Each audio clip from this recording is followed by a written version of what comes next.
আসসালামু আলাইকুম রহমতুল্লাহি ওবারাকাতু। প্রিয় দর্শক মণ্ডলী, আশা করি আল্লাহর অশেষ রহমতে সকলেই ভালো আছেন। আজ আমরা জানব উল্কাপিণ্ড কি। উল্কাপিণ্ড বা তারা আকাশ থেকে কেন খসে পড়ে, কেনই বা এ উল্কাপিণ্ড শয়তানের দিক ছুঁড়ে মারা হয়। রহস্য উন্মোচন চ্যানেলের পক্ষ থেকে সকলকে স্বাগতম।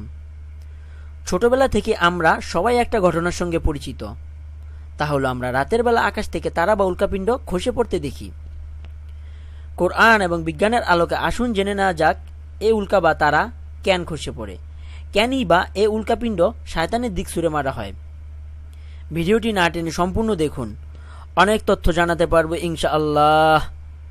মহান রব্বুল আলামিন এই তারা সৃষ্টি করেছেন তিনটি উদ্দেশ্যে। নাম্বার 1, আকাশের সৌন্দর্য বৃদ্ধির জন্য।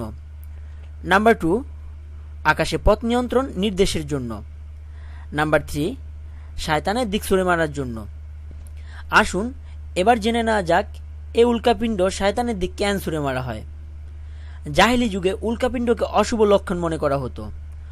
সহিহ মুসলিম শরীফে বর্ণিত, একদিন নবী করিম সাল্লাল্লাহু আলাইহি সাল্লাম সাহাবাদের সমাবেশে উপস্থিত ছিলেন। হঠাৎ আকাশে তারা খসে পড়ল। তিনি সাহাবাদের জিজ্ঞেস করলেন, তোমরা এই তারা খসে পড়ার সম্পর্কে জাহেলি যুগে কি জানতে? সাহাবারা জবাব দিলেন, আমরা মনে করতাম পৃথিবীতে কোনো অঘটন ঘটবে বা কোনো মহান ব্যক্তি জন্ম বা মৃত্যুবরণ করবে। তখন তিনি বলেন, তোমাদের এই ধারণা ভুল।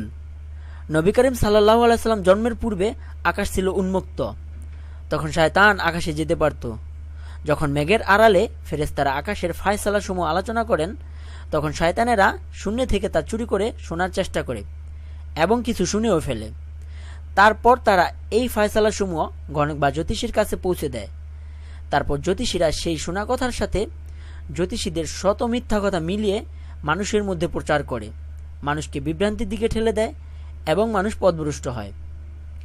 নবী করিম সাল্লাল্লাহু আলাইহি সাল্লাম পৃথিবীতে আগমনের পর মহান রব্বুল আলামিন আকাশের দরজা বন্ধ করে দেন, সুবহানাল্লাহ, এবং ফেরেশতাদের দিয়ে আকাশে প্রহরী নিযুক্ত করে দেন আর উল্কাপিণ্ড ফিট করে দেন।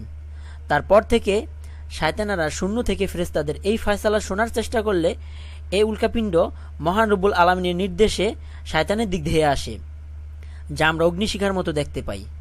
তারপর থেকে শয়তানেরা আর কিছু শোনার সুযোগ পায় না। আসুন এবার জেনে নেওয়া যাক এ সম্পর্কে বিজ্ঞান কি বলে। বিজ্ঞানীদের মতে মহাকাশে নানা ধরনের ছোট ছোট মহাকৃষ বস্তু বেশি বেড়ায়। এই বস্তুগুলো যখন কোনো গ্রহ নক্ষত্রের কাছাকাছি চলে আসে, তখন এদের আকর্ষণে বস্তুগুলো এদের দিকে চলে আসে। এই ঘটনা মহাকাশের সকল গ্রহ নক্ষত্র এমনকি চাঁদের মতো উপগ্রহ ঘটে থাকে। পৃথিবীর দিকে ছুটে আসা অধিকাংশ উল্কাপিণ্ডের উৎস হল ধূমকেতু। পৃথিবী তার কক্ষপথে চলার সময় বিভিন্ন ধূমকেতুর কক্ষপথের ভিতরে ঢুকে পড়ে। তখন এই সকল ধূমকেতুর ছোট ছোট অংশ পৃথিবীর মধ্যাকর্ষণের টানে পৃথিবীর দিকে ছুটে আসে।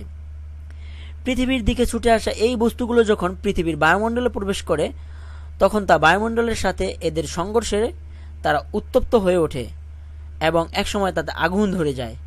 রাতের আকাশে এই জ্বলন্ত বস্তুগুলিকেই উল্কা নামে অবহিত করা হয়। সবশেষে একটি কথা, কোরআন এবং বিজ্ঞান একে অপরের পারস্পরিক বিরুদ্ধে নয়, তবে কোরআন চিরন্তন কিন্তু বিজ্ঞান পরিবর্তনশীল।